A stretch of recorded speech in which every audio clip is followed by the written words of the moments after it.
காதலேனும் தேர்வெழுதி காதல் மீதானா காதல் மீதானா ரகசியமானது காதல் மிக மிக ரகசியமானது காதல்.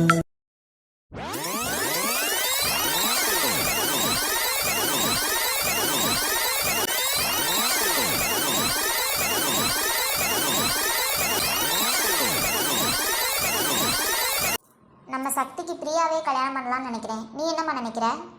அப்படி போட அருவாளை சரவடி முடிவால இருக்கு. உனக்கு சம்மதம்னா எனக்கும் சம்மதம் தாம்மா. பிரியாவும் நல்ல பொண்ணு தான்.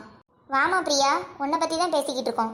அது எப்படி கரெக்டான டயத்துக்கு மூக்கில் வேர்த்த மாதிரி வரா? என்ன ஆண்டி? நாங்கள் ஒன்று முடிவு பண்ணி வச்சுருக்கோம்மா. உனக்கு சம்மதம்னா மேலே என்னன்னு பேசுவோம். சொல்லுங்க ஆண்டி. உனக்கும் சக்திக்கும் கல்யாணம் பண்ணலான்னு யோசிச்சு வச்சுருக்கோம். உன் முடிவு என்னம்மா? இவ என்ன சொல்ல போறா? இதுக்கு தானே எவ்வளோ நாள் காத்துட்டு இருந்தா? பெரியவங்க நீங்க பார்த்து எது பண்ணாலும் எனக்கு சம்மதம் தான் ஆண்டி. வாயா சக்தி, உன்னை தான் எதிர்பார்த்துட்டு இருந்தோம். வாடா, உனக்கு இப்போதான் ராகு காலம் ஸ்டார்ட் ஆயிருக்கு. என்னம்மா? இல்லையா சக்தி, அம்மாக்கும் வயசாயிருச்சு. அப்பப்போ உடம்பு சரியில்லாமல் வேற போயிடுது. என்னாச்சுமா? ஹாஸ்பிட்டல் வேணா போயிட்டு வருவோம் வாங்க. இருடா, அதுக்குள்ளே உனக்கு என்ன அவசரம்? இப்போ தானே நம்ம தாய்க்குளம் பெர்ஃபார்மன்ஸை ஸ்டார்ட் பண்ணியிருக்கு. இல்லையா, கொஞ்ச நாளாக மனசும் சரியில்லை. உனக்கு ஒரு கல்யாணம் பண்ணி பார்த்துட்டா நிம்மதியாக இருக்கும். அதான் வெளியில் போய் எதுக்கு பொண்ணை தேடிக்கிட்டு? பிரியாவையும் உனக்கு நல்லா தெரியும். கூடவே வளர்ந்த பிள்ளை. பத்தாவதுக்கு உன் கூடவே தான் எப்பயும் இருக்கா.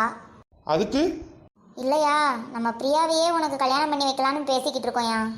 என்னால் முடியாதுமா. பிரியா எனக்கு ஒரு ஃப்ரெண்டு, அவ்வளோதான். கூடவே இருக்காங்கிறதுக்காக கல்யாணம்லாம் பண்ண முடியாது. அது மட்டும் இல்லாமல் உங்களுக்கே தெரியும் நான் கையில் விரும்புகிறேன்னு.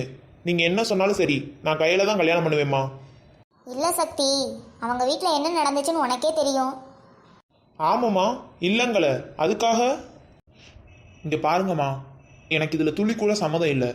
நான் அவளன்னு இல்லை, வேறு யாரையும் கல்யாணம் பண்ண மாட்டேம்மா. அதுக்காக நான் இப்படியே இருந்துருவேன்னு நினைக்காதீங்க. நானும் முடிஞ்ச அளவு கையல் வீட்டில் பேசி சம்மதம் வாங்க பார்க்கேம்மா. உன்கிட்ட ஒரு கேள்வி, நீ புத்திசாலியா இல்லையான்னு பார்ப்போமா? கேளுங்க கேளுங்க. நம்ம கல்யாணத்துக்கு முன்னாடி ஜாதகம் பார்த்து தோஷம் எதுவும் இருக்கான்னு பார்த்து தானே கல்யாணம் முடிப்போம். கல்யாணத்துக்கு பிறகு ஆண்களை விட்டு போகிற தோஷம் எது? செவ்வாய் தோசமா? இல்லை. அப்போ நாக தோசமா? இல்லை. யோ, எனக்கு தெரிஞ்சதே இந்த 2 தோசம் தான். என்னன்னு சொல்லு. விட தெரிலையா? அதான் தெரிலன்னு சொல்கிறேன்ல. சந்தோஷம். இப்போ எடுத்துக்காட்டுக்கு என்னையே எடுத்துக்கோவேன். எப்போ உன்னை கல்யாணம் பண்ணி இந்த வீட்டுக்கு கூட்டிகிட்டு வந்தேனோ அப்போயே எனக்கு சந்தோஷம் போச்சு, நிம்மதி போச்சு, எல்லாம் போச்சு. அப்படியே அங்கிட்டு திரும்பி ஓடி போயிடும். இன்னும் கொஞ்ச நேரம் இங்கே இருந்தேன்னா சந்தோஷம் நிம்மதியோடு சேர்ந்து உன் உயிரும் போயிடும்.